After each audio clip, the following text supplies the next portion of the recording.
میرے بھائیوں دوستوں، یہ نوجوان اس ملک کے لیے، اس قوم کے لیے، اپنے مستقبل کے لیے، اپنے بچوں کے مستقبل کے لیے آج قربان ہو چکا ہے، صرف اس پارٹی کے لیے قربان ہو چکا ہے۔ میں بتا نہیں سکتا کہ ان ظالموں نے کتنا ظلم کیا ہے ہم پہ۔ یہ آج اس کے بچے 7 سال کا بڑا بچہ ہے، وہ اپنے بابا کا خون کس کے ہاتھ پہ تلاش کرے؟ کون جواب دے گا اس کے خون کا؟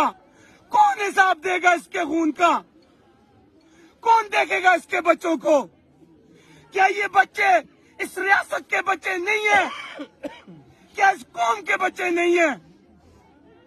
یہ ظلم، یہ جبر خدا را بند کریں۔